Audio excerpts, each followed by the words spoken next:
Alors, bonjour à toutes, bonjour à tous, j'espère que vous allez bien. Donc, aujourd'hui, nous allons commencer la série de vidéos sur les différentes langues germaniques. Donc, dans les vidéos précédentes, et je vous invite à regarder la vidéo sur les langues indo-européennes et les langues germaniques, la présentation. Je sais, elle est un peu longue, mais elle vaut le coup. Nous avons déjà abordé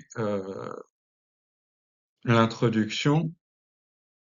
Et donc, aujourd'hui, la vidéo, c'est sur euh, la première langue germanique du cycle des langues germaniques que nous allons voir ensemble. Donc, c'est sur la langue anglaise, the English language ou English.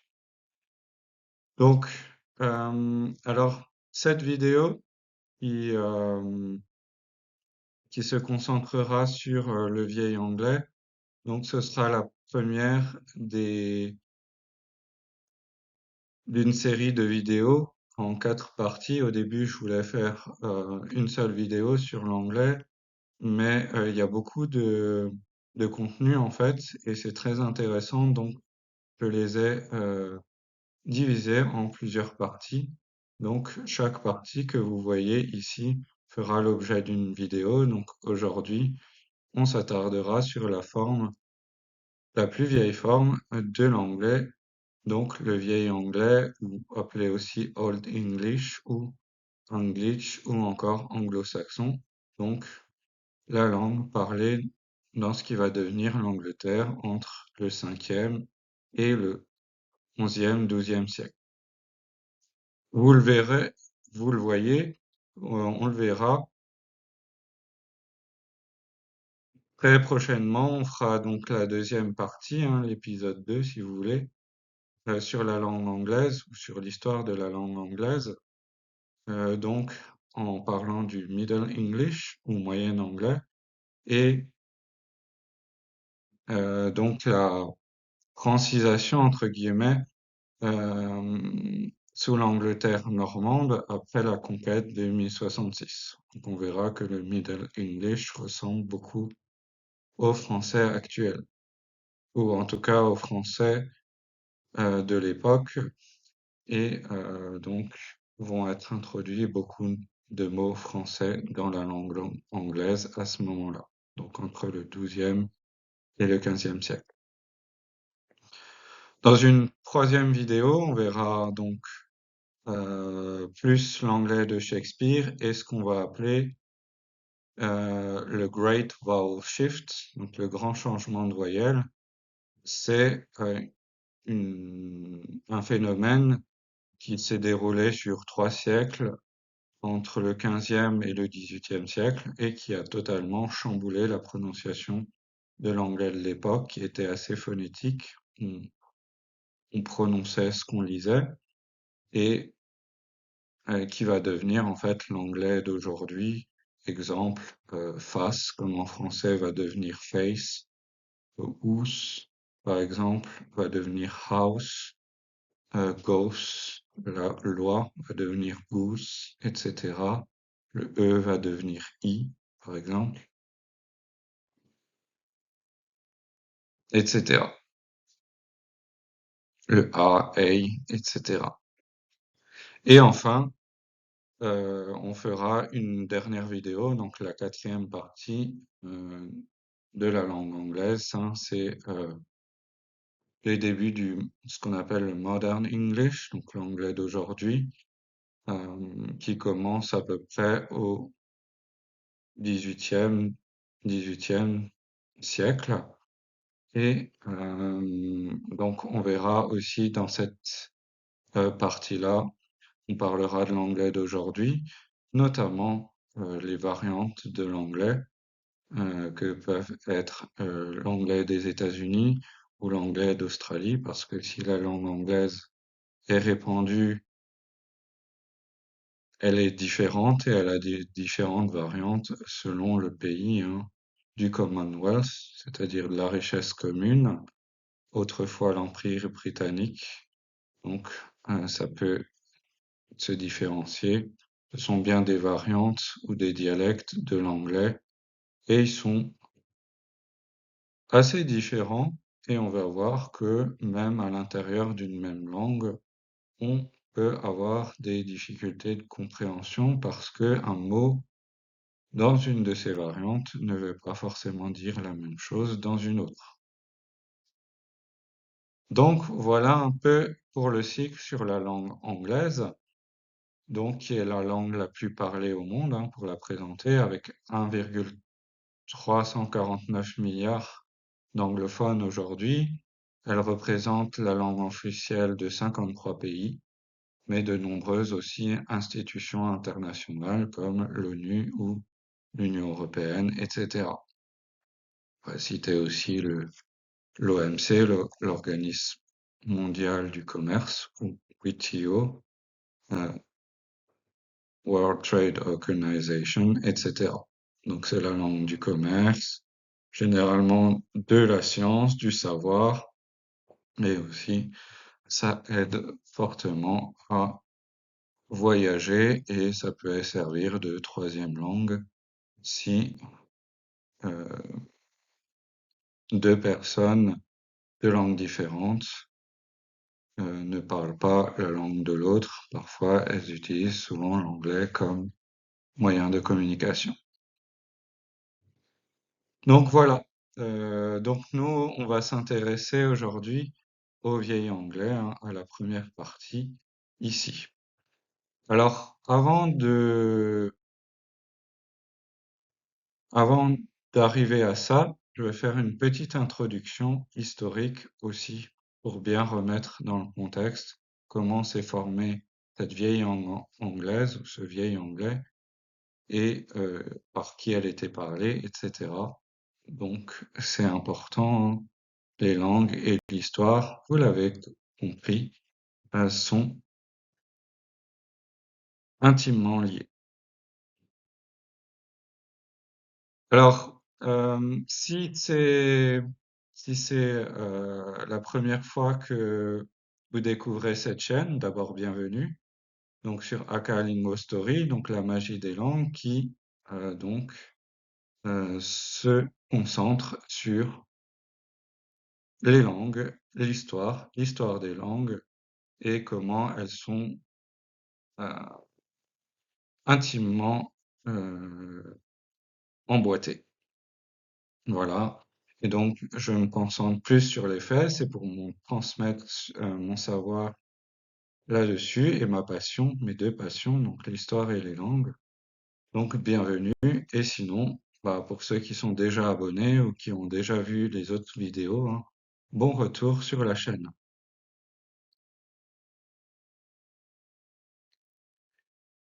Alors, pour bien comprendre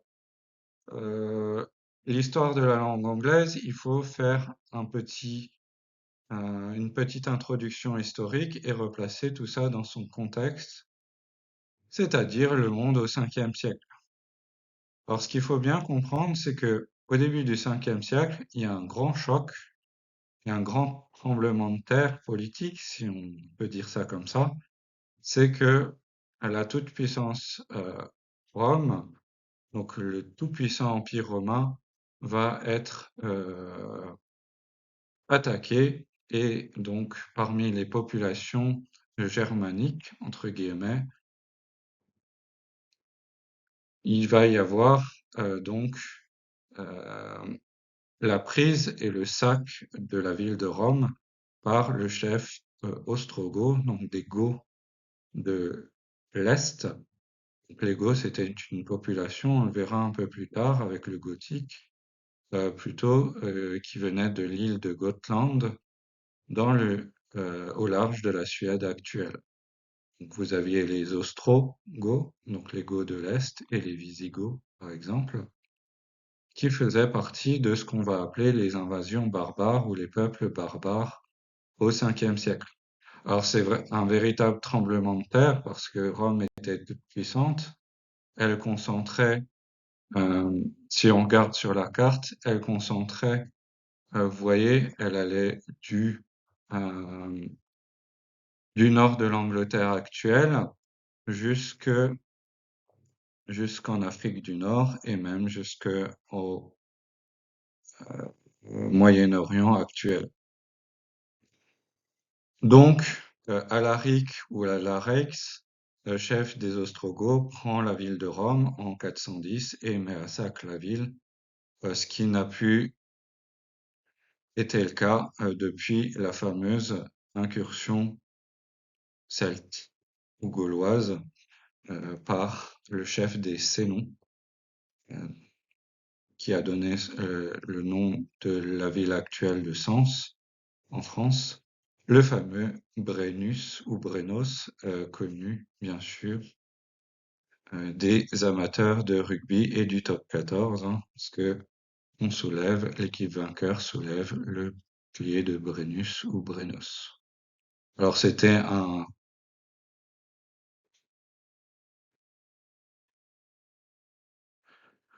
choc pour la population romaine et donc ça va créer une peur des populations celtes qu'on appelle aussi parfois gaulois.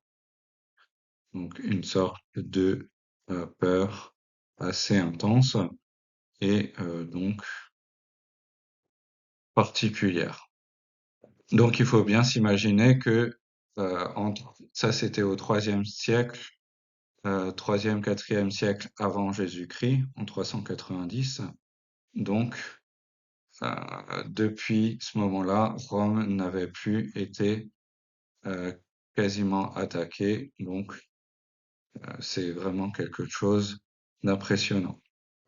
Alors justement, au 5e siècle, l'Empire romain va péricliter, en tout cas l'Empire romain d'Occident, comme vous le voyez sur la carte, va tomber en lambeaux petit à petit, parce que depuis le 3e, 4e siècle, Rome avait délégué sa défense, qu'on appelle son limes, qui va donner la limite, sa frontière extérieure, à des populations qu'on va appeler fédérées, c'est-à-dire qui avaient un traité avec Rome, qui reconnaissait la domination de Rome et à qui Rome déléguait certaines causes. Vous aviez beaucoup d'étrangers de ces peuples qui servaient dans les armées romaines en tant que aide ou auxiliaire en français.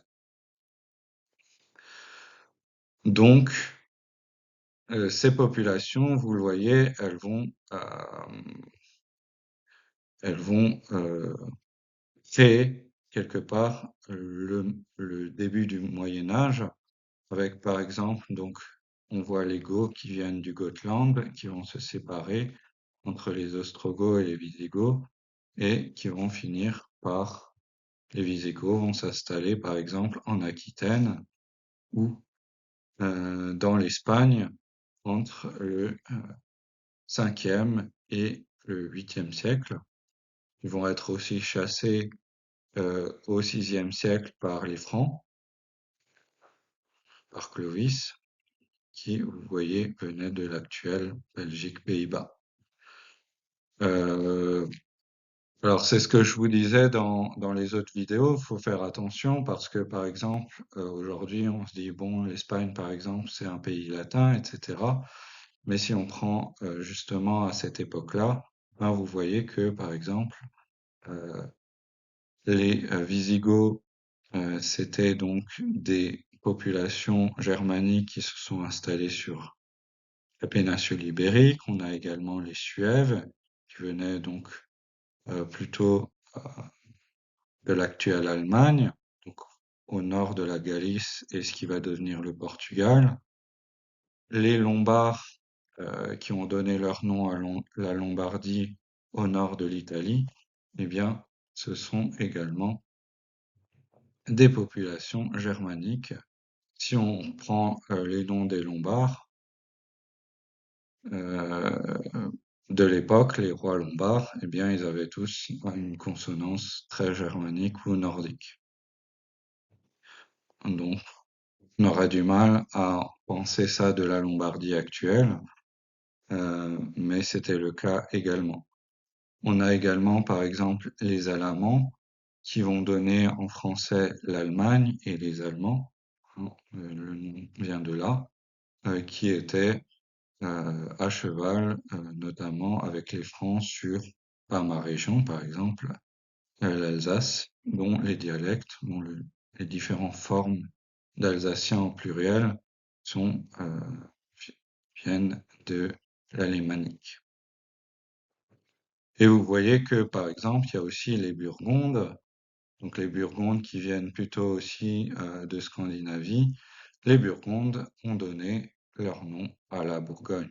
Ça, aujourd'hui, la Bourgogne est bien française et on aurait du mal à voir ça comme scandinave ou germanique. Et pourtant, là, c'est les Burgondes qui ont donné le nom à la Bourgogne en vieux français, puis à la Bourgogne.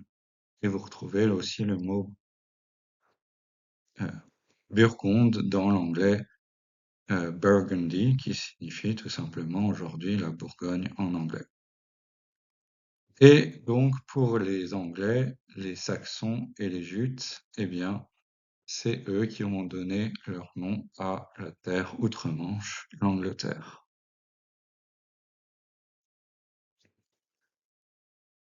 Alors, avant que ça devienne l'Angleterre, qu'est-ce qu'étaient les îles britanniques? Eh bien, on appelait ça la Bretagne de manière historique, ou Britannia, les Romains l'appelaient Britannia. Donc les Bretons au sens historique du terme, à ne pas confondre avec les habitants de la région Bretagne en France, ce sont donc les ancêtres des populations britanniques. On appelait d'ailleurs Bretons, ou en anglais, toujours actuel, hein, on peut parler pour les populations autochtones de Britons, ce qui a donné l'adjectif hein, British pour britannique. Donc c'est vraiment le peuple celtique autochtone qui, euh, qui habitait donc ce qu'on appelle aujourd'hui la Grande-Bretagne ou les îles britanniques. Voilà, c'est pour ça qu'on appelle toujours généralement les îles britanniques ou la Grande-Bretagne Britain en anglais.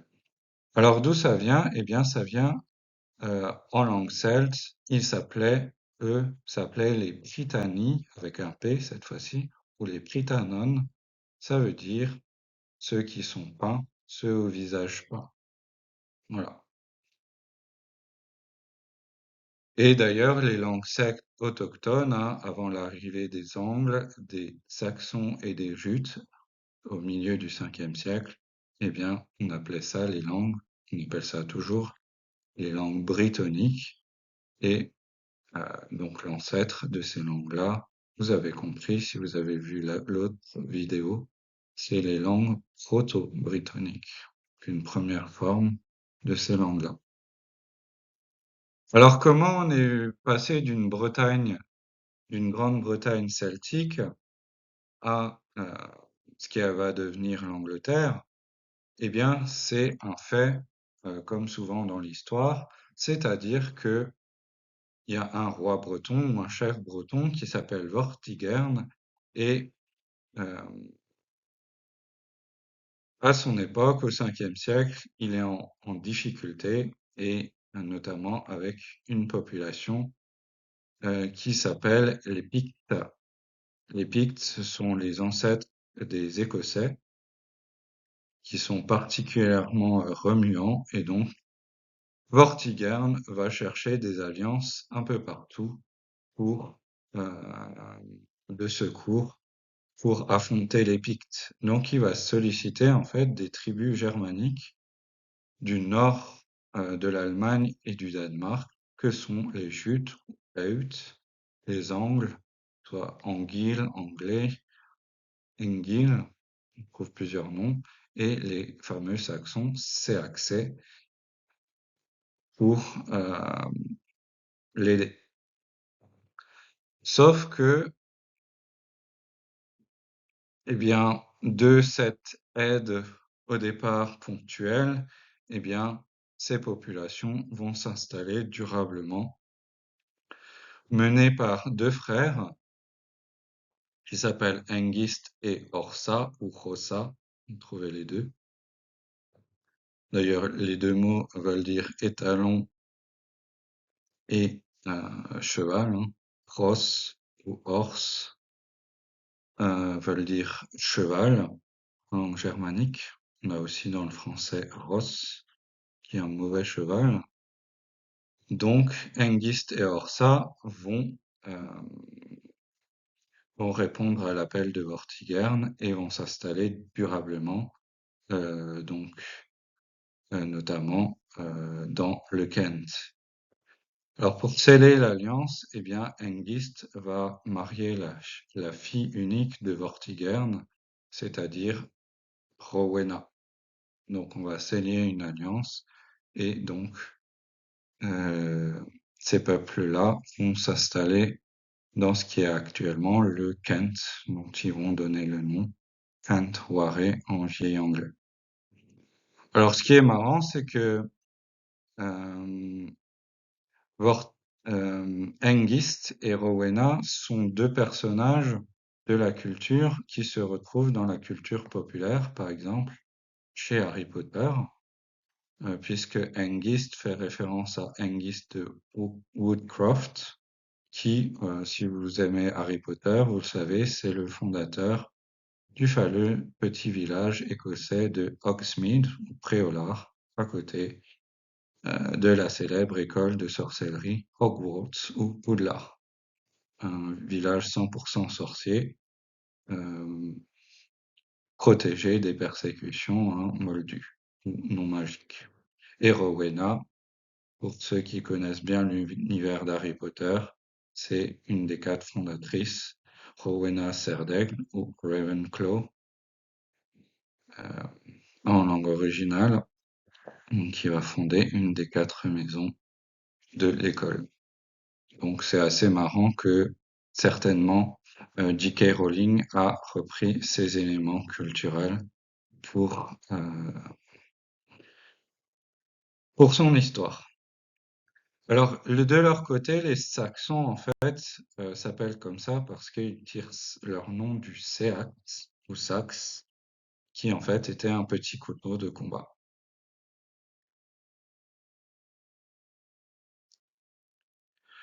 Alors, en fait, voilà comment s'est passée l'installation progressive. Vous voyez que les Jutes venaient du Danemark actuel, et on verra qu'il y a beaucoup de similarités entre l'anglais actuel, le vieil anglais et le danois. Donc les Jutes, d'où le Jutland, hein, le Danemark continental. Les Angles, vous voyez, ils étaient juste à côté, donc dans l'actuel Schleswig-Holstein, ici, et les Saxons, ils étaient un peu plus bas, vers la région de Brême, Hambourg, etc. Ils sont plus tard délogés par Charlemagne hein, au 9e, 10e siècle. Et donc, les Jutes vont s'installer, comme on le voit, dans le Kent, ou Kent-Ware. Les Angles vont donner lieu à trois royaumes, donc l'East Anglie, on peut le voir sur la carte de droite, donc l'Anglie de l'Est, la Northumbrie, qui va devenir le Northumberland actuel, et la Murkna, ou Mercie, ou Mercia en anglais, donc au milieu. Et les Saxons vont donner leur nom à quatre petits royaumes, dont le nom est toujours actuel, euh, plutôt au sud de l'Angleterre. Donc vous avez les Saxons de l'Est qui vont de East et Ast Saxé qui vont donner l'Essex. Les Saxons de l'Ouest, les West Saxés vont donner par contraction ce qui va devenir le Wessex. Et enfin, les Saxons du Sud vont donner ce qu'on appelle le Sussex, qui est la contraction de Sus, qui veut dire sud, et Saxé, euh, donc les Saxons, ou la Saxe du Sud. Alors ça va donner, vous voyez, ce qu'on a ici, ce qu'on va appeler l'heptarchie, ou l'heptarchie en anglais, donc les 7 royaumes de Hepta, 7 et Archéine en grec, commandé, dirigé, hein. Donc le sud va être plutôt dominé par les Saxons et les Jutes dans le Kent, et on va dire que le nord et l'est, ça va être les Angles qui vont donner donc leur nom plus tard, hein, au pays actuel, l'Angleterre, la terre des Angles.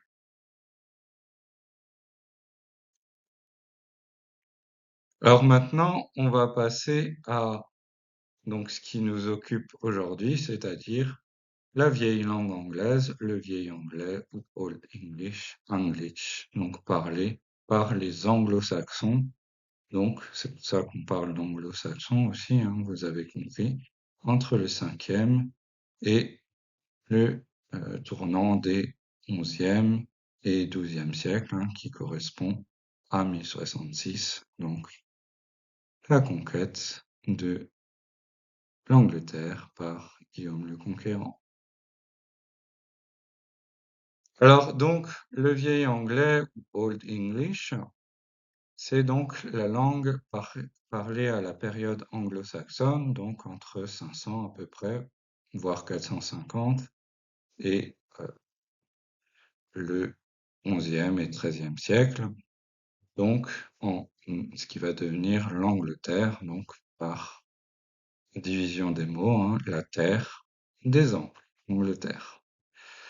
Alors, à l'époque, ça s'appelait le Englaland, qui va donner, hein, qui a été raccourci, simplifié en l'actuel England. Donc, c'est la forme la plus ancienne de l'anglais qu'on connaît aujourd'hui. Donc, vous voyez, ça remonte à loin. C'est une langue 100% germanique, qui est très différente de l'anglais actuel, et même un anglais moderne, une personne d'Angleterre, aurait du mal à reconnaître sa langue d'il y a 1000 ans, à peu près, parce que c'était vraiment très germanique. On pense que ça, c'est entre l'allemand actuel et les langues scandinaves, dont la langue anglaise, par son biais germanique, reste très proche. Voilà. L'anglais s'est fortement francisé ou latinisé après 1066, comme on le verra dans euh, l'épisode 2 ou la deuxième partie de cette série. Aujourd'hui, après 1066, le français représente, selon les sources, entre 30 et 40% du vocabulaire anglais. Le latin à peu près 30% aussi, donc ça fait à peu près 60%. Et selon les sources, hein, ça dépend euh, de ce que vous prenez. Tout ce qui est anglais natif ou germanique représente à peu près entre 25% et un tiers. Donc vous voyez, ça a très largement changé. Le vieux saxon, qui est très proche du vieil anglais, hein, puisque géographiquement ils étaient collés, est très similaire à l'actuel bas allemand, ce qu'on appelle le Plattdeutsch ou en dialecte Plattdeutsch. Et donc du coup au néerlandais et au danois. Pourquoi? Parce que les Angles habitaient plutôt le Holstein et les Jutes venaient du Danemark. Et on voit encore, enfin moi je peux vous le dire parlant les langues scandinaves, de très grandes similitudes.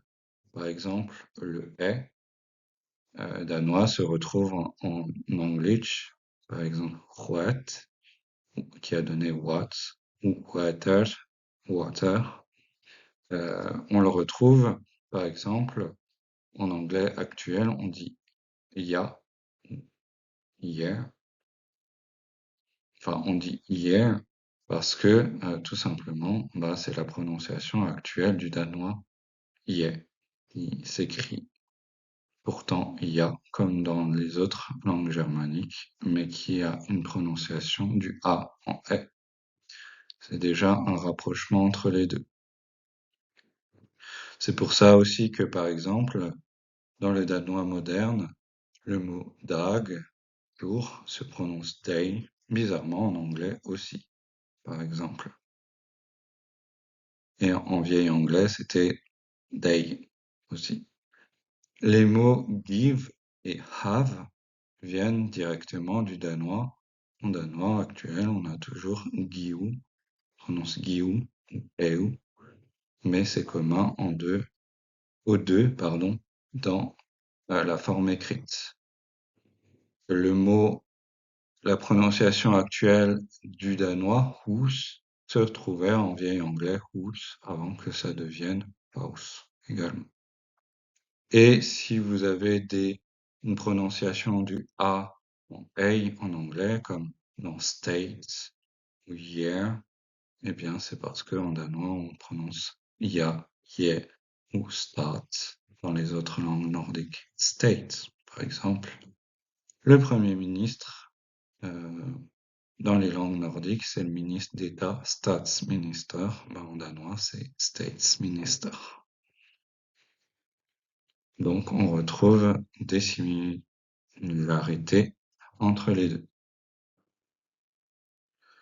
Alors, par exemple, un petit aperçu de l'anglais, du vieil anglais, et de son alphabet. Donc, vous voyez, on a une sorte de E qui se prononçait plutôt comme le A, day, par exemple, ou die, what, Ethel, Athel, Athel, qu'on retrouve dans beaucoup de noms de dirigeants anglo-saxons comme le- la Dame des Murciens au Xe siècle, Ethelflaed, qui a contribué à créer l'Angleterre et repousser les invasions scandinaves, Ethelred, son mari, et par exemple Ethelstan, qui peut être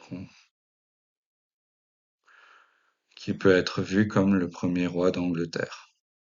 Alfred aussi, le père d'Ethelflaed, le grand roi du Wessex, hein,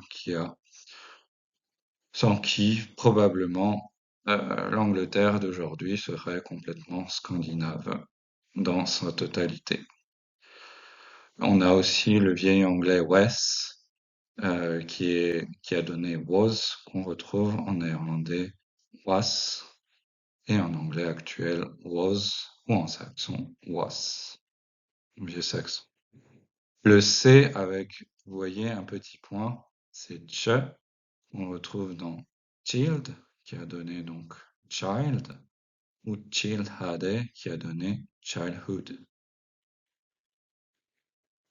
Ou encore chirikan, qui a donné church. Alors en vieil anglais, on a importé le le th, qui nous vient enfin, qui nous vient des Normands dans le sens scandinave, hein, puisque ça n'existait que dans l'alphabet scandinave à l'époque, et qui est gardé seulement encore aujourd'hui en islandais et en anglais. Ça a été emprunté donc à ce qu'on appelle le vieux norrois, donc la langue mère, qui a donné les langues scandinaves et nordiques telles que l'islandais, dont il est le plus proche, le norvégien, le suédois et le danois. Par exemple, on a le verbe avoir a donné hath, hath, en moyen anglais, et a donné has en anglais actuel.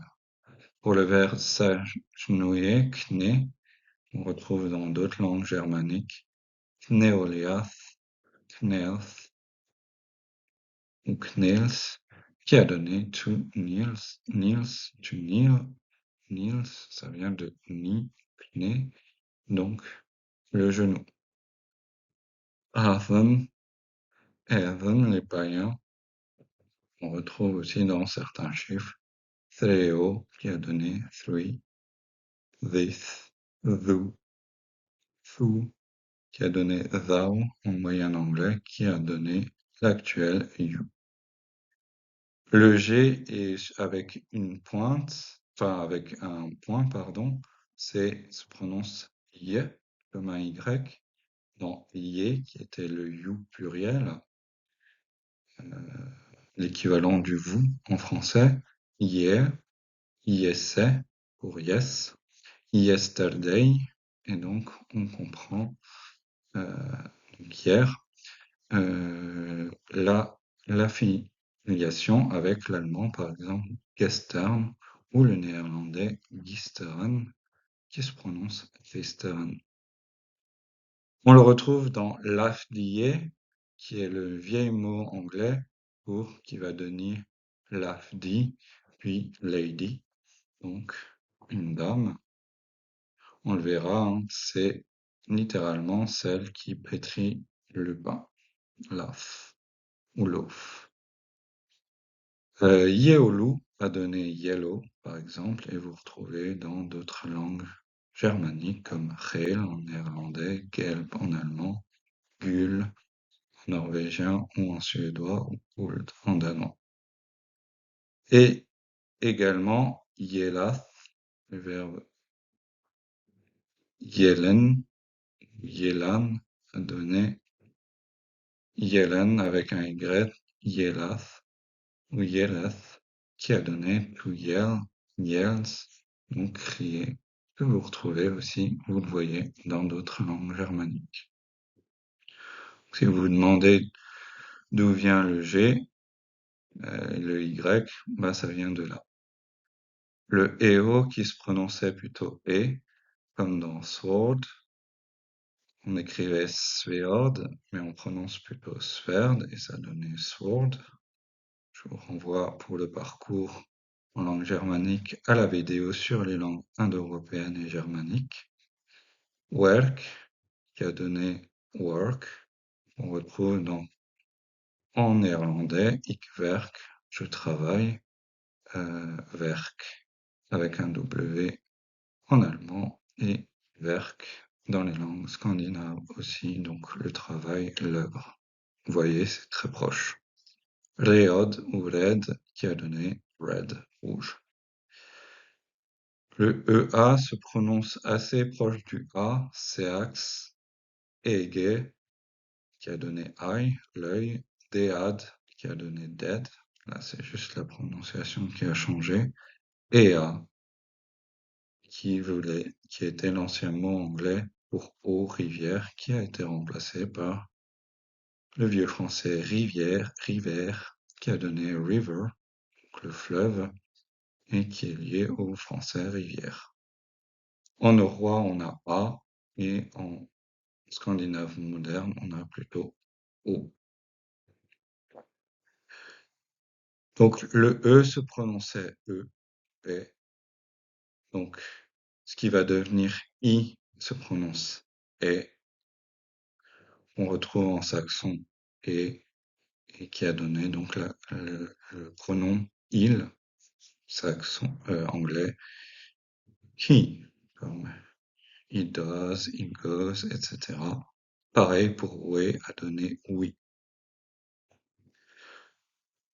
En vieil anglais, on écrivait plutôt avec un C, puis ça va être devenir un K, comme dans folk, Knicht, qui va donner Knicht, puis Knight, le chevalier. Knawan va devenir Know, qui est to know, savoir. Newan, s'agenouiller va devenir to knee, to knie, knee, soit s'agenouiller ou le genou. Trouvé dans d'autres langues germaniques. Le i se prononçait aussi i, underwritten, par exemple, c'est le fait de signer, écrire en dessous, nicht, la nuit, qui va donner night, knit, night, night, Fried, c'est comme en d'autres langues, l'ancien mot pour la paix. Les adjectifs se finissaient comme en langue scandinave actuelle, en ig, qu'on prononce i, et qui a donné en anglais actuel le y. Bloody, bloody va devenir bloody, money va devenir many, etc. Et le o vieil anglais va devenir, comme God va devenir good, et qu'on retrouve dans toutes les autres langues germaniques, goed en néerlandais, en suédois et en danois good, en suédois, pardon, et en norvégien good, en danois god, qu'on retrouve aussi dans ut, fot, ut, etc. Ou bok, book. C'est la même chose, hein. Ça va changer donc entre le 14e, 15e et le 18e siècle avec le grand changement des voyelles. Donc vous le voyez, c'est très germanique et ça a d'ailleurs beaucoup de similarités, par exemple, avec le Hochdeutsch, donc le haut allemand ou l'allemand standard, par exemple, la structure en G ou G pour le participe passé, mais parfois c'était des verbes à l'infinitif qui commençaient par G, gefallen, gefallen en allemand, ou feala, fala, fallen, tomber, gesendet ou gesendet, on trouve en saxon gesendit, gesendet en allemand actuel, gemete a donné mete, puis mit, se rencontrer, gemakod en vieil anglais est proche de gemacht en allemand actuel, donc il l'a fait. Et pour vous montrer à quel point c'était très germanique, proche de l'allemand actuel, bah, aujourd'hui, par exemple, nous sommes allés, c'est wir sind gegangen. À l'époque, c'est we sind gegangen en vieil anglais. Vous voyez, c'est pratiquement la même chose. Vous noterez qu'on conjuguait le verbe être aussi comme en allemand actuel sind. Gestohlen, ça a donné, on retrouve euh, dans le vieil anglais ou dans le vieil anglais ou l'anglais actuel, stolen par exemple. Dans la forme verbale, on a is qui est commun au vieux saxon et au néerlandais et du frison. Par exemple, en néerlandais actuel, what is it, c'est what is it. Ou ce qu'on dit that is ou this is, c'est en anglais actuel, c'est that is ou it is.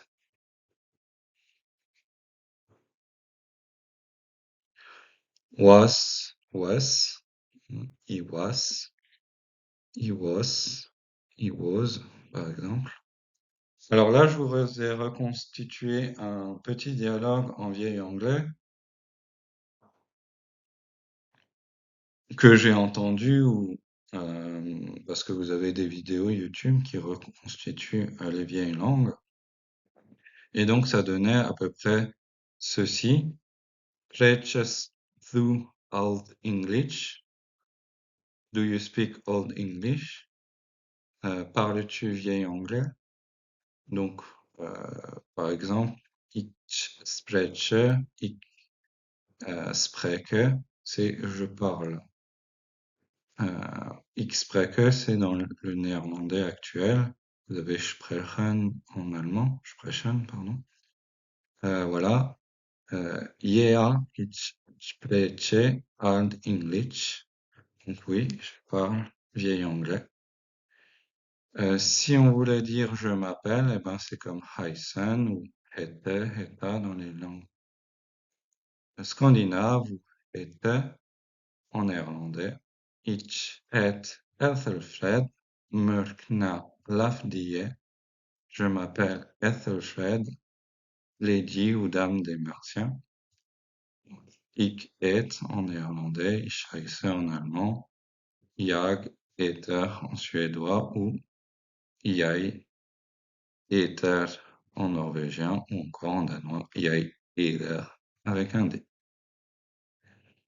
Autre phrase, it was yesterday. Alors je fais au mieux. At Eofor-Witch, donc c'est l'ancienne forme anglo-saxonne de York, ça donnait York. London, Londres. Winchester, qui va donner Winchester, capitale du Wessex. Nottingham, qui était donc l'origine de Nottingham. Leogarecastre, donc,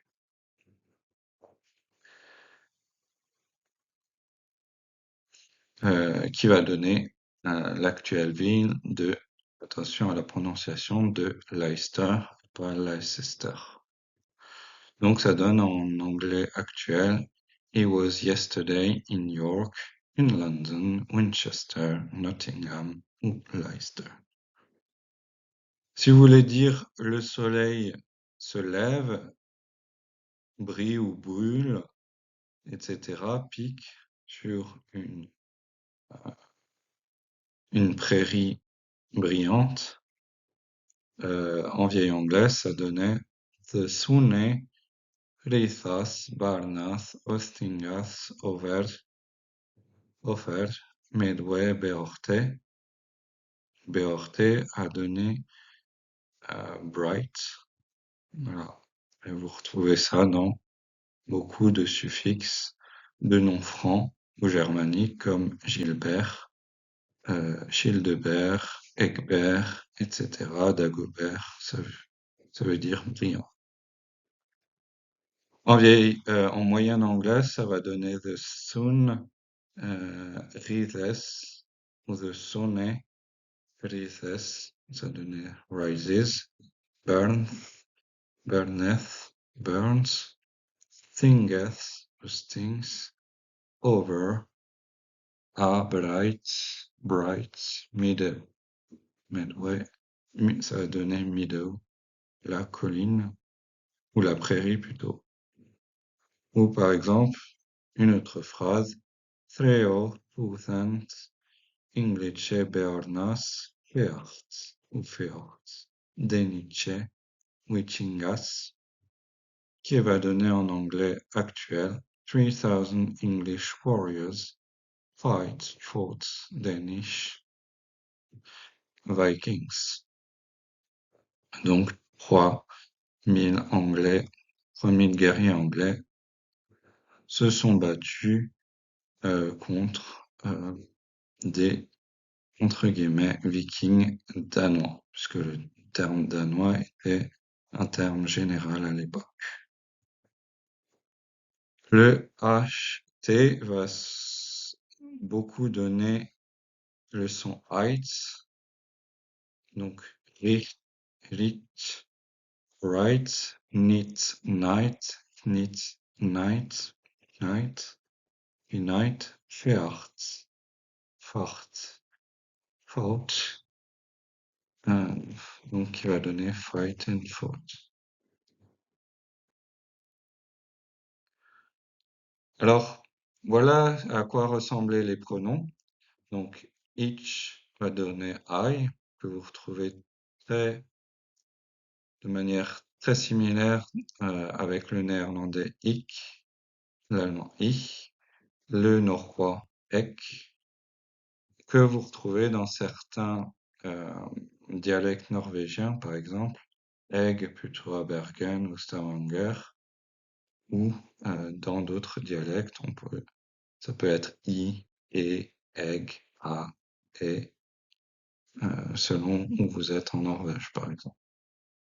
Le tu, donc c'était thou, qui a donné thou en moyen anglais, puis you, dans le sens tu, que vous retrouvez en saxon tu, en allemand, en danois du, en norvégien et en suédois du, en vieux norrois ou en islandais vous,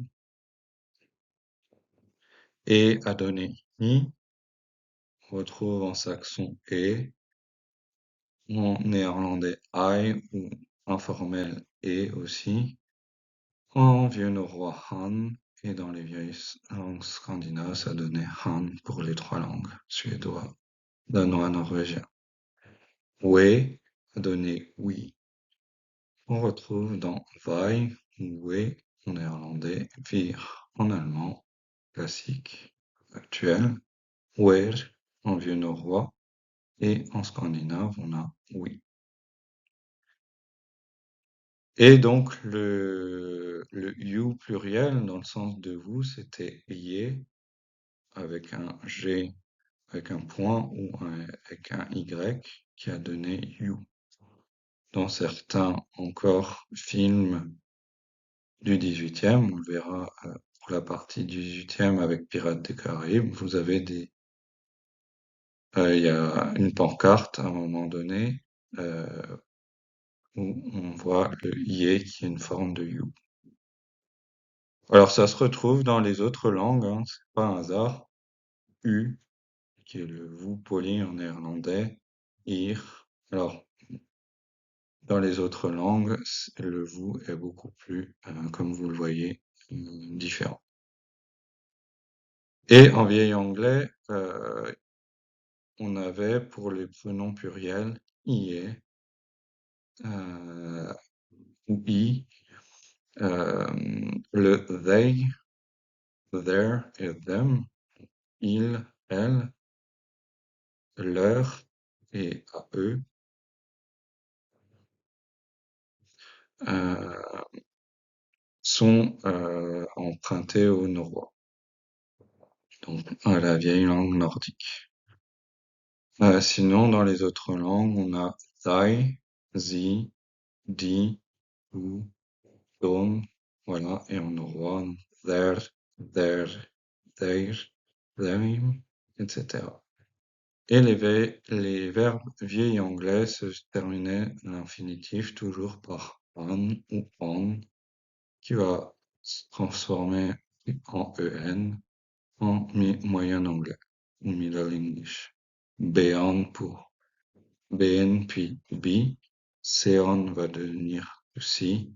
Yefan va devenir give. Sechan va devenir seek. Say, pardon, dire. Folgian, follow, suivre. Follow, suivre.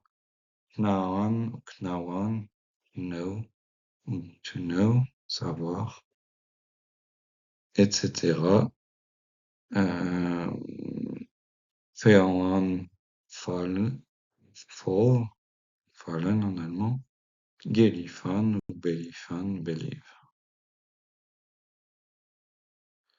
Alors là, vous avez une conjugaison, vous voyez, je vous ai mis le verbe avoir et les deux variantes du verbe être. Donc, en vieil anglais ou old English, le verbe avoir c'était haben, donc ich habe, du hast, ich hast, et on voit que en moyen anglais et en vieil anglais, bien on garde par exemple la même terminaison à la deuxième personne du singulier en st que l'allemand actuel.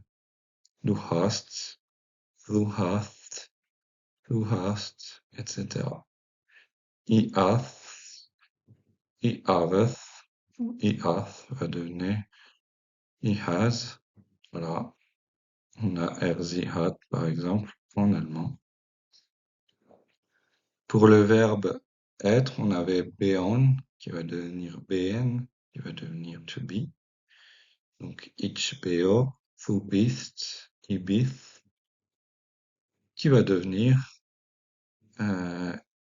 ich ou I be, I be, du bist. On retrouve encore, même dans l'anglais de Shakespeare, on le verra comme du bist et i bist. Donc, vous voyez, c'est très germanique, hein, très proche de l'allemand actuel.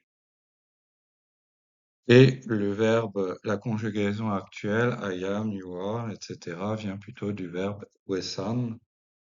Donc, ich am, du art, I is, et is, qui va donner I am, du thou art, he is, et qui va donner I am, you are, he is, etc. Donc, vous voyez, et le mot wesan, on le trouve aussi dans les infinitifs des autres verbes être germaniques comme vare, vara aussi.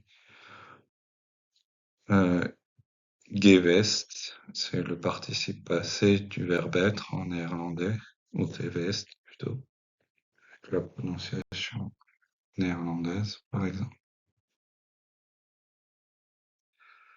Alors, les nombres, donc, du vieil anglais à l'anglais, au néerlandais, l'allemand, le norrois, suédois, danois. Je vais vous donner des exemples. Donc, han a donné one. En néerlandais, on a hun. En allemand, eins. En vieux norrois, ein. En norvégien, selon les dialectes, on peut avoir en, ein, et, eit. Et dans les autres langues scandinaves, on a en si le mot est masculin ou féminin, et s'il est neutre. Et en gothique, on a eins aussi. Deux, tweeën ou twa, qui va donner two. On a en néerlandais deux, twee, pardon. Zwei en allemand, tweer en vieux norrois, two en danois et en norvégien, pour en suédois, en gothique, on retrouve aussi une proximité avec le russe dva. Three, threer, qui va donner three, drie, drei, thrir, tre, dans les langues nordiques, c'est commun en trois, ou thrice, je sais pas comment ça se prononce, en gothique. Feor va devenir or, fir, fiorir, fire, fira, vous voyez. En gothique, on a Fidor, ça reste assez proche. Euh, en, pour 5, c'est Fif qui va donner five. On a en néerlandais vijf, funf, fim en vieux norrois qui va donner fem dans les langues scandinaves. Et en gothique, on a fimf, seox, six, zes, sex, sex, size pour 6. Seofan, seven, seven, zeve, sieben, siau. Alors en norvégien, on dit sju, en suédois ru, en danois suv, et en gothique sibun. 8 et art, eight. En néerlandais, en allemand, on verra, c'est très proche. Art, åtta. En suédois, atta en vieux norrois, en danois et en norvégien, airtu en gothique, ou aitu.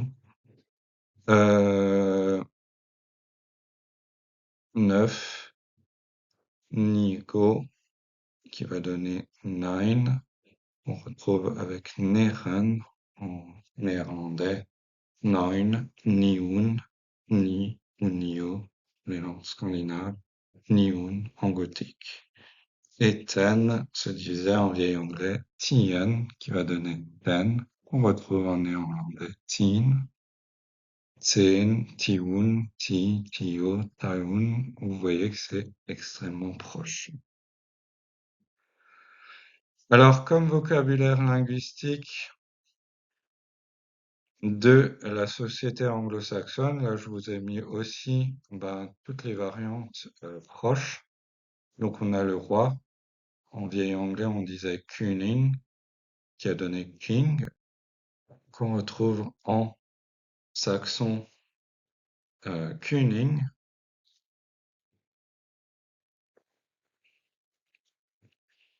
En néerlandais, c'est plutôt koning, konijn. En allemand, König. En vieux norrois, on a konungol. En suédois, on pouvait trouver konung, mais on dira plutôt kung. actuellement. Et en danois et en norvégien, on dira kong. Voilà. Et c'est pour le royaume, on a souvent le roi plus le royaume, enfin le roi plus l'empire, donc Koninkrijk, Koninkrijk en néerlandais, Konungriki. En Suède, le nom entier pour la Suède, c'est Konungariket Sverige, donc Konunga, le roi, et Rik, l'empire, ou en tout cas le domaine sur lequel il a son pouvoir. Kongerike Norge, par exemple, pour la Norvège, le royaume de Norvège, ou Kongeri, avec un G, Danemark, pour le Danemark. Le mot pour empereur vient de Caius Julius Caesar, qui ironiquement ne l'a jamais été, mais qui a donné son nom au mot empereur. Donc, par exemple, en saxon, on a Kaiser, en néerlandais Kaiser, en luxembourgeois Kaiser, je suppose, Kaiser en allemand, bien sûr, Kaisari en vieux norrois, qui a donné le norvégien Kaiser aussi. En suédois, on dira plutôt Cesare. Et en danois, je crois que c'est aussi Kaiser, mais avec K-E-J. Voilà. Alors, le chef de l'armée, c'est Ere Toga, donc celui qui conduit l'armée. Hein. Ere, c'est un vieux mot germanique, qui a été remplacé par le mot duc, puis duke, par les Normands. Donc, on retrouve ça chez les Saxons, Eritogo, que vous retrouvez dans Herzog, le duc en allemand, Hertugi, en vieux norrois, Hertug ou Hertug dans les langues nordiques. Pour le duc, la duchesse, c'est Hertugine ou Hertugina. Cette racine R ou A, vous la retrouvez dans les suffixes des noms scandinaves comme Gunnar, Ragnar, Runar. Ça, c'est l'armée, le combat, le combattant, le guerrier. Alors, dans la société, le mot lord vient du vieil anglais loaf ou loaf, qui a donné loaf dans le sens loaf of bread, c'est-à-dire une miche de pain. Donc le pain. Et ward, on trouve aussi dans Edward, qui a donné Édouard, c'est le gardien. On a dans l'anglais actuel ward ou warden, qui est proche du normand ward et du français garde, gardien, etc. Donc, le lord, étymologiquement, c'est celui qui garde, le gardien du pain, à la base. Puisque le pain, je vous apprends rien, c'est quand même la base de l'alimentation pendant longtemps, autrefois. Et le pendant féminin de Lafward, ou Laward, Lord, qui a donné l'ordre, c'est Lafdiye. Donc, c'est littéralement de laf, donc le pain ou la miche de pain, et die, qu'on peut traduire par pâte, qui a donné lafdi, lavedi, lafdi, puis lady, ladi, puis lady. Donc c'est celle qui, originellement, la lady, c'est celle qui pétrit la pâte à pain. Le mot die, vous le retrouvez dans l'anglais actuel dough. Le dough, c'est la pâte, pour une tarte ou autre chose. On le retrouve en norvégien Daig et dans l'allemand Paig. Ce surnom, vous le retrouvez dans Laftie Myrkna, qui était le nom d'Ethelflaed, la fille du roi du Wessex Alfred, qui s'appelait donc Laftie Myrkna, vous renvoie la très belle chanson du The Skaldic Bard que je vous mettrai en description. Donc, la dame ou la Lady des Murciens, Lady of the Merchants, qui a tenu tête aux Scandinaves, qui a construit tout un réseau de bourgs, c'est-à-dire de châteaux, de cités fortifiées, et qui a repris pas mal de grandes villes anglaises comme Derby ou Nottingham, euh, donc aux Danois, aux envahisseurs scandinaves, et qui était une grande stratège qui cumulait la stratégie, le sens tactique et, disait-on, la beauté. Je peux vous mettre un lien sur son histoire en français. Euh, Elle a suppléé son mari, Ethelred, puis après sa mort, elle a carrément dirigé la Mercie. Je vous renvoie à la carte. C'était un des grands royaumes de l'Heptarchie.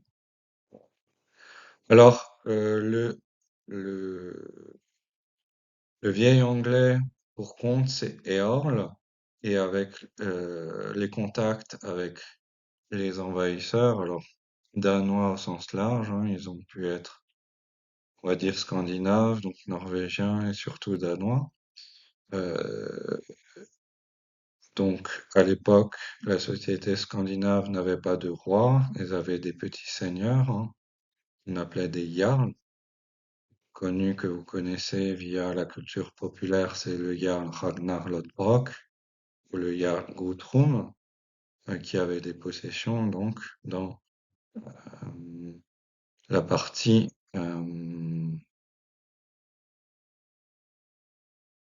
la partie de l'Angleterre de l'Est, dominée par les Danois ou les Scandinaves, le Danelag ou Danelaw. Donc ça va donner le mot anglais actuel Earl, qui veut dire comte.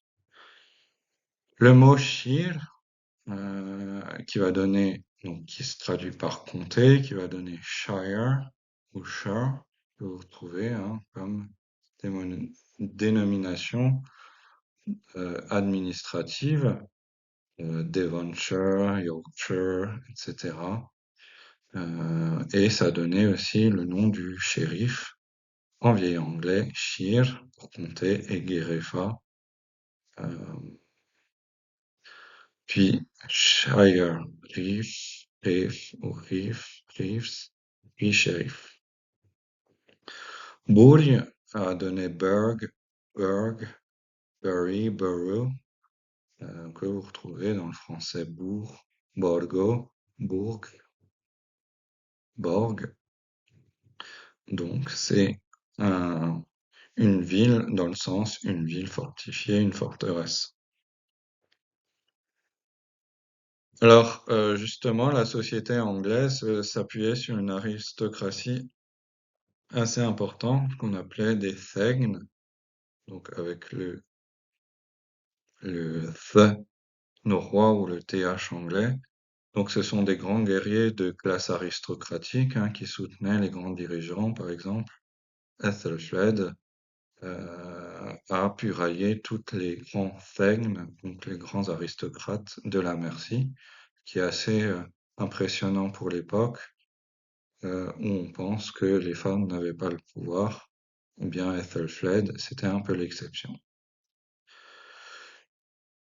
Donc le mot tune a donné town, et town, que vous pouvez écrire à l'anglaise classique avec un W ou un peu plus à l'américaine, TON. Voilà, je voulais dire à l'époque plutôt dans son sens étymologique. Village, cour, jardin, on le retrouve dans les langues scandinaves. Tun, ça veut dire une ferme ou une cour, ou encore en néerlandais le mot jardin, tuin, par exemple. Que vous trouvez dans les mots anglais Hamptoon qui va devenir Hampton, Wilton, Wilton, etc. Church qui va donner church que vous retrouvez dans D'autres mots germaniques, kerk, Kirche, Kirich, dans mon dialecte, en alsacien c'est Kirich, Kirke en danois, d'où par exemple le cimetière, le nom du grand philosophe danois Kierkegaard, ça veut dire enclos de l'église, donc cimetière. En norvégien, on prononcera Kaishi, donc Kirke, ou Tjerche ou Turche dans les dialectes. On voit l'influence des langues scandinaves sur l'anglais, ou kyrka en suédois. Le mot ham ne veut pas dire jambon, hein, il désignait plutôt le mot qui va devenir hameau ou dans le sens home de maison, qu'on trouve dans Hamlet, qui est l'anglais pour hameau, hein, c'est pas juste le titre d'une pièce de Shakespeare, que vous retrouvez dans le néerlandais hem, l'allemand heim, l'alsacien heim aussi dans mon dialecte. En suédois, on dit aussi hem. En norvégien, on peut trouver hjem à la danoise ou heim dans certains dialectes. Et en norrois, hein, on retrouve heim qui veut dire donc plutôt le royaume, hein, les 9 royaumes scandinaves comme le Vanaheim, le Jotunheim, etc. Dans la mythologie nordique, Heim se traduit plutôt par royaume, Alfheim, le royaume des elfes, Jotunheim, celui des géants, Vanaheim et Fan, euh, ces dieux de la fertilité dont faisait partie Freya, Freyr, Njord, le dieu de la mer, etc. Par opposition aux As qui vivaient donc à Asgard ou Asgard, par exemple. Le mot vieil anglais pour la maison, c'est hus, donc comme en danois actuel. Vous voyez, ça donnait house, mais on trouve aussi dans néerlandais huis, allemand house. Alors dans mon dialecte, selon si vous êtes dans le Bas-Rhin, c'est plutôt house comme en allemand. Euh, dans le Haut-Rhin où je suis, c'est husa. Par exemple, Mulhouse, c'est Milusa, la maison du moulin. Vous voyez que mil en anglais veut dire aussi moulin, donc tout est lié. Il y a beaucoup de connexions. Et donc, en norvégien, en suédois, c'est hus. Et en allemand, et en danois, pardon, c'est hus. Donc là, vous avez le nom des toponymes en vieil anglais. Donc West Saxey devient Wessex. South Saxey qui devient le Sussex. Est Saxey qui devient l'Essex, donc, dont faisait partie Londres. Donc East, le mot East existait déjà en vieil anglais, comme vous le voyez, hein. On prononçait plutôt East. Le Kent-Ware, c'est l'ancêtre du Kent. La Murkna, c'est la Mercy, Mercia en anglais. East Anglia ou East Anglia pour l'Anglie de l'Est. Eoforwich a donné York, lorsque c'était sous domination des Scandinaves du Danelaw, ils l'ont rebaptisé Jorvik, donc le port de la terre, Jur, à peu près. Lunden ou London va donner Londres, London, et donc la ville du Kent, Canterbury, va donner Canterbury, ou en français aussi Canterbury. Voilà, donc la ville du Kent, littéralement. Alors, je vous ai mis les vieux noms des villes actuelles en vieil anglais que vous retrouvez par exemple dans la série, enfin, dans le livre qui a donné la série The Last Kingdom, donc le dernier royaume, qui parle justement de la survie de ce qui va devenir l'Angleterre avec donc Alfred de Wessex. Je vous renvoie à cette série hein, si ça vous intéresse ou au livre. Donc, Wheaton-Chester va donner Winchester, la capitale du Wessex. Ligora-Chastre, donc Cheastre, Chester, Chester, Caster, Chester, que vous retrouvez dans beaucoup de noms de villes anglaises, vient du latin castrum, qui veut dire château. Voilà. Alors, si vous êtes bon en anglais et que vous voulez découvrir un peu plus, moi, je me suis basé sur une vidéo de Rob Words, si je me rappelle bien, qui vous explique un peu tout ça. Euh, donc, Ligora-Chestre va devenir Leicester, hein, pas Leicester. Klaus Gleoastre, Gleochastre va devenir Gloucester, attention à la prononciation. Et Weo, Weogorna Chester va donner, comme la sauce, Worcester, attention, hein, la prononciation est régulière, c'est pas Worcester, c'est Worcester. Voilà. Si ça, Chester va donner Si ou Chichester, qui va devenir donc l'actuelle ville de Chichester. Manchu, Manchester va donner la ville que vous connaissez bien, hein, Manchester, d'une vieille racine anglaise, hein, Chester plutôt donc le castrum, le château, et Manchu ou Mamou peut-être d'une racine liée donc je crois à tout ce qui est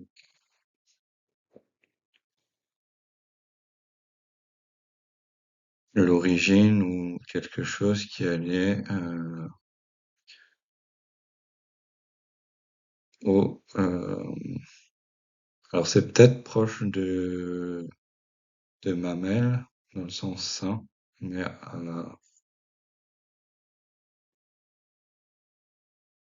à vérifier. Alors on a aussi Cambridge. Donc Cambridge, ça vient de la rivière Cam. Alors la rivière Cam, ce sont les Normands, hein, en 1066. C'était trop compliqué de prononcer Grantchester, Chester ou Grant Bridge. Donc ils ont simplifié ça, Grant en Cam, et donc ça donnait le pont sur la Cam, hein, l'université très renommée de Cambridge. Voilà, qui était donc plus facile à prononcer pour les Normands. L'impact des Vikings ou des Scandinaves sur l'est de l'Angleterre se voit aussi avec Snottingham, ou qui a donné Snottingham a perdu le S et est devenu Nottingham, la ville actuelle. Donc si on décompose, ça vient d'une personne, un Scandinave, qui s'appelait Snotta. Ing dans les langues nordiques actuelles, c'est toujours les gens, population, les habitants d'eux, et ham, donc la maison, le lieu de peuplement, donc des gens de Snotting. C'est ça, Nottingham, qui vient donc de Snottingham. Et c'est la même chose pour Birmingham, donc dans le centre de l'Angleterre, ça vient de une personne qui s'appelait Beorma. Les gens de Beorma, donc c'est les Beorming, et leur lieu d'habitation, c'est Beormingham, qui a donné donc Birmingham en anglais actuel. Alors vous voyez que je vous parlais de ce qu'on appelait le Danelag, Danelo ou Danalaga en vieux norrois, donc la loi littéralement des Danois, le pays des Danois. C'est cet ensemble dominé après les grandes invasions fin 8e et surtout au 9e siècle, hein. Donc c'est ce territoire possédé par les Scandinaves euh, sur tout l'est de l'Angleterre. Donc territoire qui reconnaissait, enfin qui avait dû accepter la soumission aux Scandinaves et qui payait, hein, comme vous le voyez, le Danegeld, l'argent littéralement des Danois. Donc vous voyez que de nombreuses villes, euh, voilà, étaient sous influence scandinave. Derby, Nottingham, par exemple. Voilà. Le royaume de Guthrum, qui était un grand chef. On voit la série très populaire Viking. Voilà. Donc York ou I- Jorvik, voilà, Nottingham ou Derby sont des noms scandinaves à la base. Justement, le vieux norrois ou les langues scandinaves ont donné beaucoup de mots de la langue anglaise actuelle, rien que les deux verbes principaux les plus connus, to get et to take, donc avoir ou recevoir et prendre, viennent du norrois, hein. Get vient de geta en vieux norrois, qui a donné yete, donc recevoir, deviner, et take vient de vieux norrois taka, qu'on retrouve dans une ancienne vieille forme longue du norvégien take ou taga, t pour le danois, qui a été contracté aujourd'hui dans un seul verbe commun aux trois, au ta, donc le verbe ta, qui est commun donc aux trois langues. Hav vient du danois eu, du norrois afa, que vous retrouvez en norvégien ha, en suédois ha, dans sa vieille forme hava, en vieil anglais haban, moyen anglais haven, en néerlandais hebben, en allemand haben, etc. Give vient du danois giu, mais qu'on retrouve en suédois sous la forme lié ou jiva. En norvégien traditionnel, bokmål, influencé par les deux autres, on trouve yi. Et en néo-norvégien, qui est une forme de norvégien ressuscité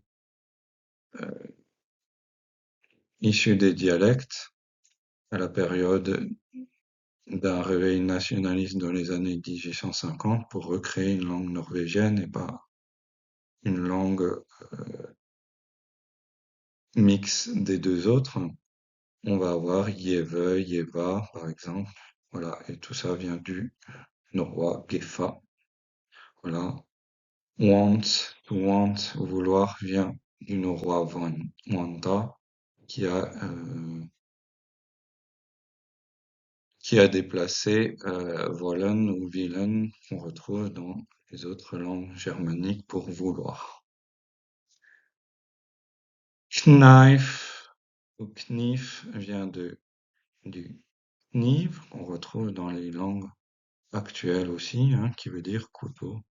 Kniv, kniv, knif, qui a donné knife, avec le changement de prononciation, hein. Le K, on le verra, va devenir muet à peu près vers le XVIIIe siècle. Tous les toponymes anglais, surtout de la côte est, sont directement en fait des noms issus de la langue scandinave. Donc par exemple, Bu, enfin BY, vient en fait du danois ou du norvégien actuel U, prononce Bu, qu'on retrouve dans Derby, Whitby, Holtby, bah c'est une traduction littérale de Holt, en vieux scandinave qui veut dire bois, et Bu, la ville, donc la ville de bois. Vous avez Wetherby, Kirkby, c'est la ville, vous pouvez traduire de l'église, etc. Le mot Thorpe, enfin le suffixe Thorpe vient aussi du norrois qu'on retrouve par exemple en Scanie, dans le sud de la Suède, dans la région de Malmö, sous la forme Torp. Vous avez les néerlandais Dorp et l'allemand Dorf. Donc pour les exemples de nom de lieu, vous regarderez sur une carte de l'Angleterre, Scunthorpe, Scotthorpe, etc. Stead, En vieux nordique, on a un steder qui veut dire lieu, endroit, d'où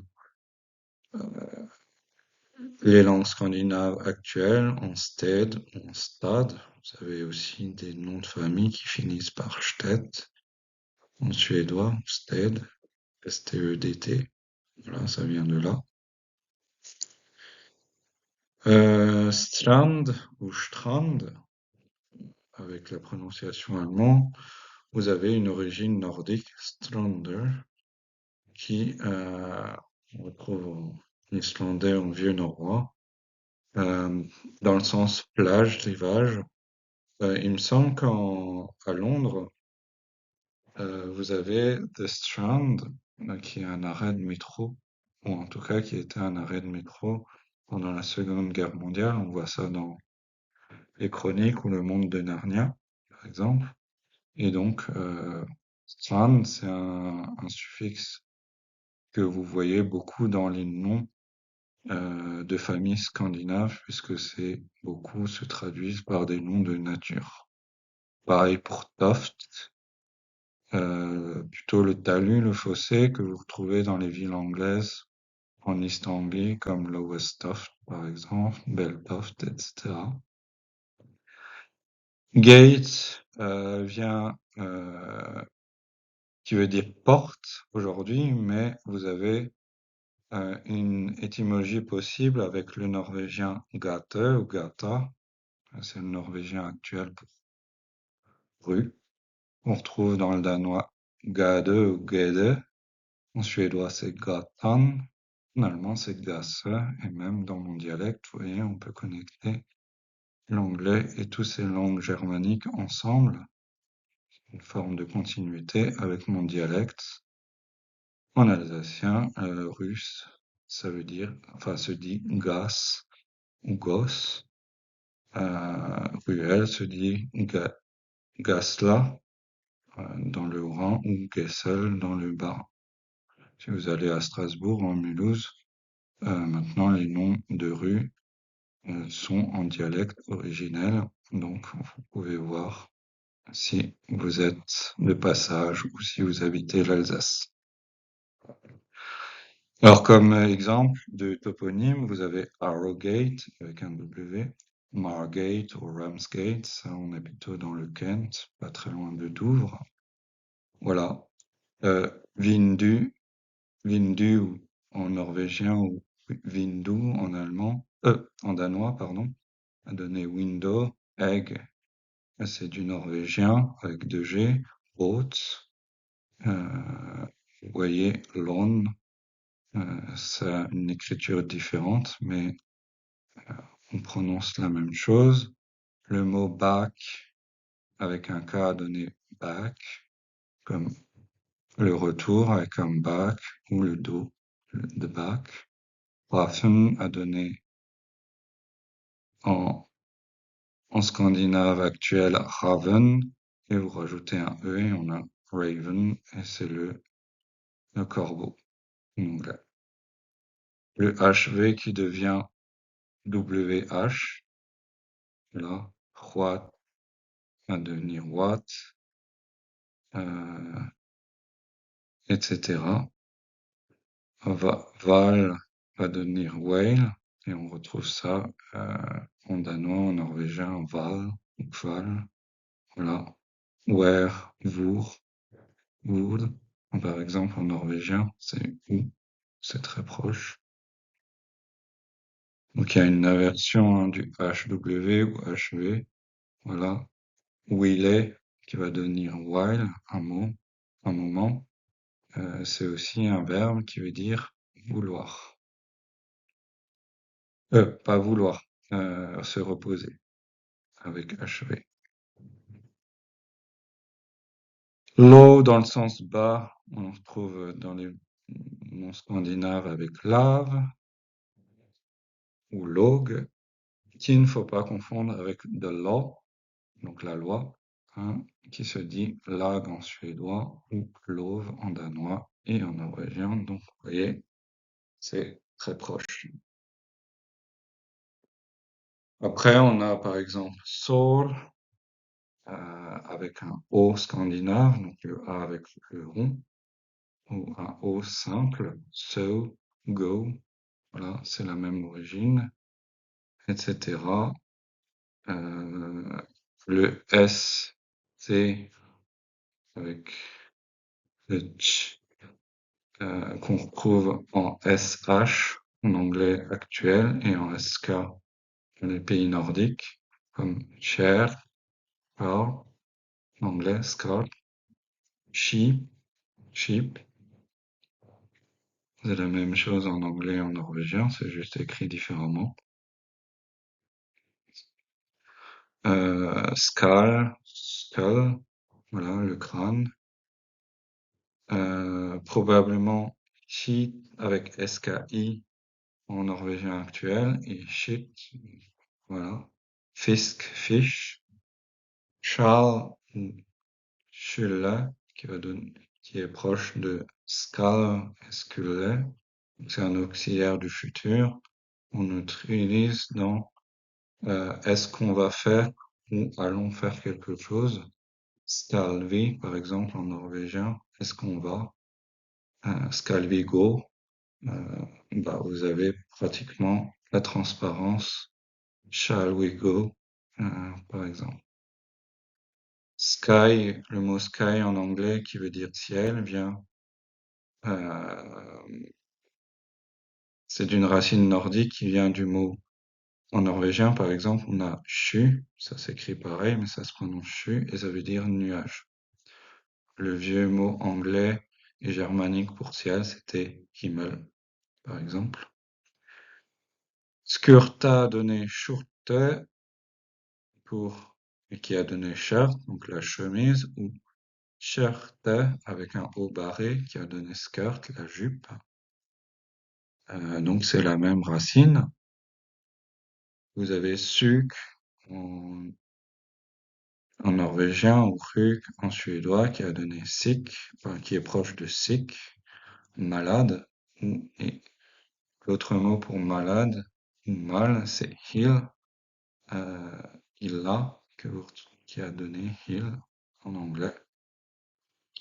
Alors c'est aussi le préfixe mauvais, par exemple, ou mal. Il at ease, c'est mal à l'aise, par exemple. Voilà, grew, grow, glue, glow, roux, qu'on a pu expérimenter lors de cette Coupe du Monde.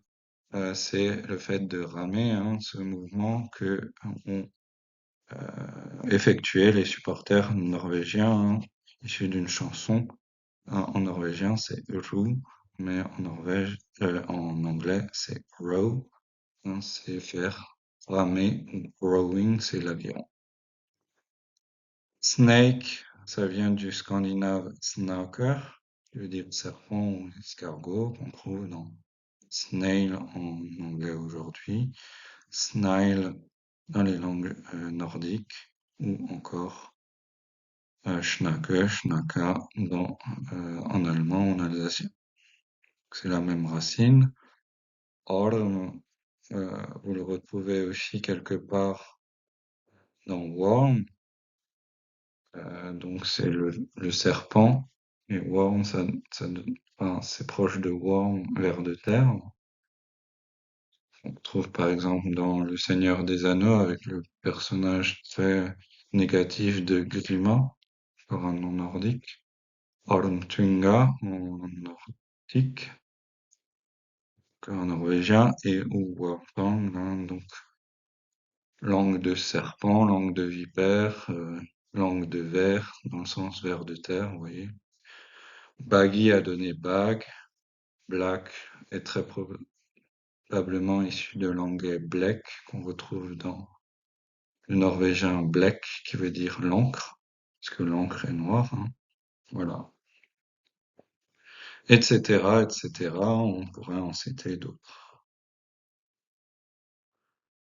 Alors très rapidement sur le vieux saxon, donc le saxon, euh, c'est donc la langue des Saxons, le peuple qui vivait donc dans la Basse-Allemagne ou le nord de l'Allemagne actuelle, qui était si vous rappelez de la carte, pas loin des Angles, donc qui étaient plutôt eux dans le Holstein ou dans le Schleswig, et les Saxons donc plutôt l'embouchure vers Brême, Hambourg, par là. Donc il tire donc du nom de ce couteau court qu'ils utilisaient, donc le séax.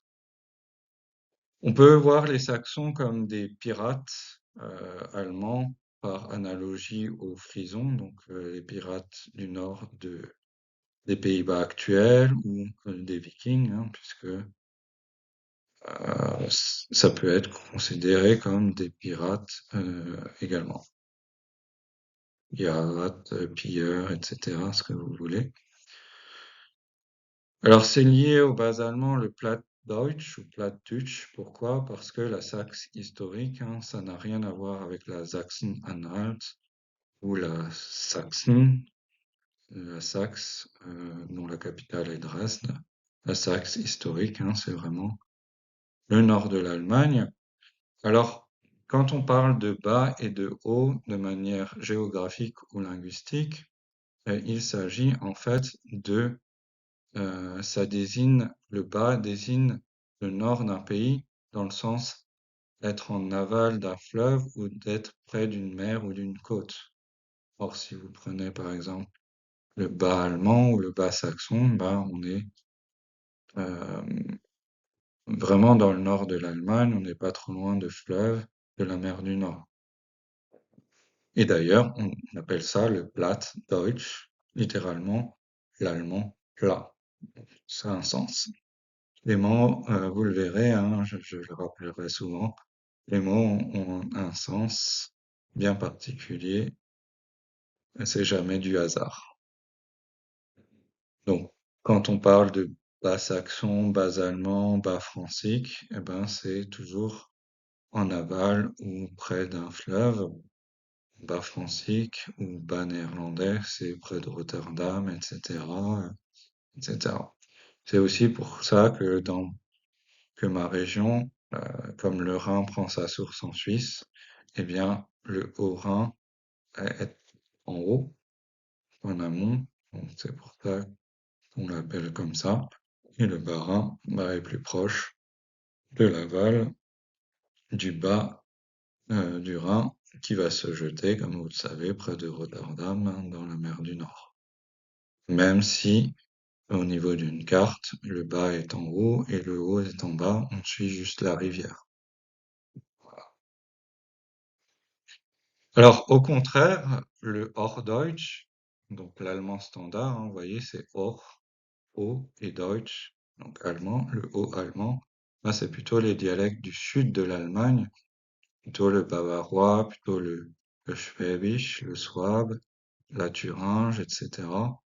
Même éventuellement des dialectes comme l'alsacien peuvent se rapporter plus au Hochdeutsch que au Platt ou Niederdeutsch. Voilà. Idem pour le Schweizerdeutsch ou Schweizerdeutsch, c'est-à-dire le suisse allemand, hein, parlé juste au sud euh, de l'Alsace où j'habite.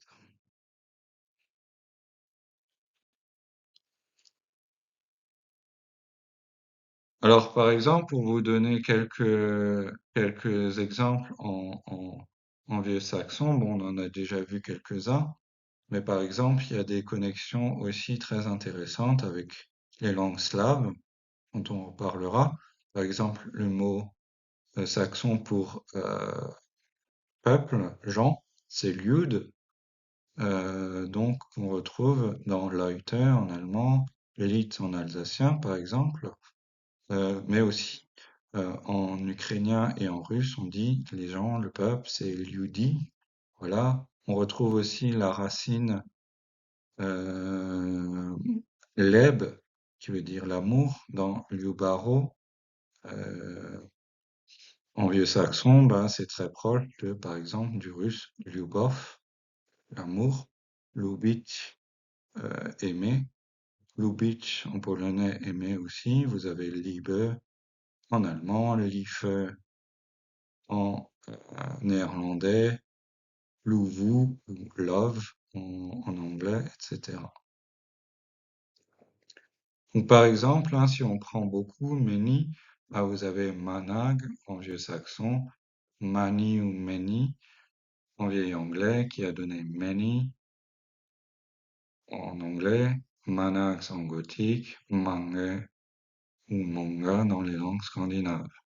Le salut, bah, on a hail en vieux saxon, hal, west hal en anglais, hail pour saluer ou glorifier, hein, souvent Hail Théoden King, par exemple, dans Le Seigneur des Anneaux, c'est vive ou salut à toi, honneur à toi, roi Théoden, par exemple. Qu'on retrouve dans l'allemand Heil, qui voulait dire juste salut, avant d'être détourné de manière très négative par le régime nazi, hein. Voilà, dans le salut hitlérien. On retrouve ça dans le vieux norrois, Heil, Hei, norvégien on dit Hei aujourd'hui. Bonjour, salut, à toutes les heures de la journée. En danois, mais avec un J, H-E-J, Hei, et en suédois, H-E-J se prononce, attention, Hei. Le monde en saxon, ça se dit, euh, donc c'est une contraction, hein, c'est une combinaison de l'être humain, qui se dit war, where, et old, eld, c'est l'âge, donc ça a donné world, donc c'est l'âge des hommes que vous retrouvez donc en saxon werold, donc homme plus âge, en anglo-saxon werold, werolde, qui a donné world, en néerlandais wereld, toujours wer plus eld, al ou old, en viennois weroldi, en suédois world, en norvégien verden ou en danois verden. Werko, weork, work, werk. Voilà. Le royaume, la domination, l'étendue sur lequel on donnait riches, euh, donc en vieux saxon, riche en vieil anglais, rijk en néerlandais, Iri, attention, en vieil haut allemand, Reich en allemand, Riki en nordique, enfin en vieux norrois, Rike en norvégien, en suédois, Ria en danois. Le héros, Elid, Aleph en vieil anglais, Elidun en vieil allemand, Elt en allemand, Elt en norvégien, Helt en danois ou Hjelt en suédois. Blood, on retrouve dans le vieil anglais blood, qui va devenir blood, en néerlandais blood, en vieil allemand bluot, en allemand blut, en gothique bloth, bloth, en vieux norrois blood, et vous le voyez pas, mais dans les langues nordiques, on l'écrit B-L-O-D, on prononce blood ou blood en danois. Et donc Ludo, Léode, on retrouve en vieil anglais, on avait Léode ou folk qui vont être remplacés par people, hein, du français peuple, par les Normands, Leute, lit, et donc Liudi. Voilà. Et donc Elid ou Aleph en vieil anglais va être remplacé, hein, par le vieux français héros qui va devenir, avec une anglicisation, hero. Alors là, c'est un texte en vieil anglais et en anglais moderne. Pour conclure, que vous voyez à quoi ça ressemblait. Donc très rapidement, on peut lire il y avait un homme. Je vous laisserai lire euh, chez vous. Donc there was a man et ate at Edward. Edward ganga through an old world. Alors, je prononce à peu près de ce que j'ai compris ou entendu, hein. He sits and other man, Edward Seitz, Westphal Feolaga, ich Seche Burg Eoforwich, Lunden, Canterbury, Knauesru, Warburg is, Westphal, Jesse, ou Ye, this is London, over there, Ian Thwardas. Ich sente ye, farewell, farewell. God with mit us. Alors, mid, c'est avec, trouve en langue scandinave. Med, mit en allemand et met, pardon, en néerlandais. Us, i cometh to Lundene Eofarwice Canterbury. In the tun buri there was varon manium usas, manium mani folk leod, knip maiden celere, is and man and wife, une femme, and mayap and love word and is love dear. Folk gangath in the street, die was fire, qui a donné fer. On trouve fagre dans les langues nordiques, ça veut dire joli. Thweyen smithas, Wurkan on a sword, Edward, as nefre, never, Geseon and swelch, basic, un, burg. It was hard to Belifan, Gilifan, all was Andream, à peu près. Et en anglais moderne, ça donne There was a man, his name is Edward. Edward goes through an old forest or woods. He sees another man. Edward says, Hello, good day, fellow. I seek the city, the town, York, London, or Canterbury. Do you know where the city is? Hello, yes, yeah. This is London over there, he answers. I thank you. Goodbye, goodbye.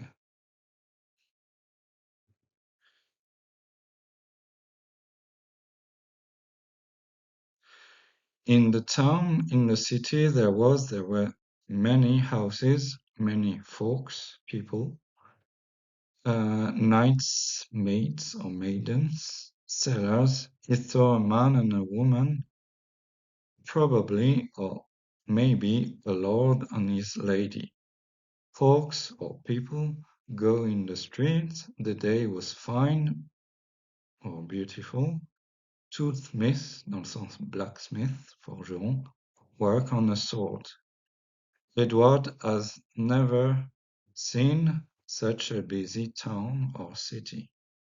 It was hard to believe, or it was unbelievable. All was a dream. Donc, pour les non-anglophones, il y avait un homme, il s'appelait Edward. Edward alla à travers ou traversa une vieille forêt. Il vit un autre homme, Edward. Bonjour, bonjour mon ami. Je cherche la ville ou la cité de York ou Londres ou Canterbury. Savez-vous où se trouve la ville? Hello, oui, bonjour, oui, c'est, voici Londres, là-bas, répondit-il. Je vous remercie. Au revoir, au revoir. Goodbye, c'est God be you, donc God be with you. que Dieu soit avec vous, c'est la base. Donc au revoir, que Dieu soit avec vous. God is with us, donc Dieu est avec nous. Euh, il, il est arrivé, il arrive, il vient à Londres, à York ou Canterbury. Dans la ville, il y avait beaucoup de maisons, beaucoup de gens, des chevaliers, des dames, enfin des jeunes filles, des servantes, des vendeurs. Il vit un homme et sa femme, probablement un lord et sa lady, un seigneur et sa dame, si vous voulez. Les gens allaient dans la rue, se promenaient dans la rue, se promènent dans la rue. Le jour était beau, dans le sens il faisait beau. Deux forgerons, blacksmiths, littéralement des orfèvres noirs, noircis par leur ouvrage, travaillent sur une épée. Edward n'a jamais vu une cité aussi euh, affairée, aussi occupée, aussi bruyante, en mouvement. C'était incroyable ou difficile à croire. Tout était un rêve.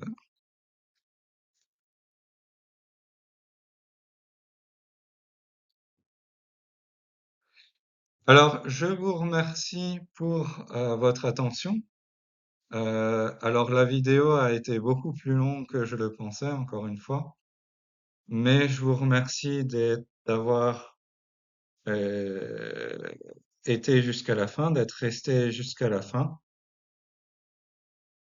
Donc, si la vidéo vous a plu, n'hésitez pas à mettre un pouce bleu, donc pour aimer, liker la vidéo, en signe d'appréciation ou d'encouragement, tout simplement, envers mon travail. Si vous voulez plus de contenu également, n'hésitez pas à vous abonner et d'activer la cloche des notifications parce que vous voyez la partie 2, donc le Middle English, au moyen anglais on le fera, je le ferai très prochainement, hein, probablement. Euh, la vidéo sortira, j'espère, dans la semaine ou en début de semaine prochaine. Donc, restez branchés, comme on dit, ou stay tuned en anglais. Et donc, la prochaine fois, on verra donc comment la conquête normande a francisé la langue anglaise germanique et donc a apporté beaucoup de mots français au point de d'avoir pratiquement l'anglais comme langue officielle, enfin le français comme langue officielle, pardon, de l'Angleterre pendant plusieurs siècles. Je vous embrasse et je vous prenez bien soin de vous et je vous dis à très bientôt pour une prochaine vidéo sur Aka Lingo Story.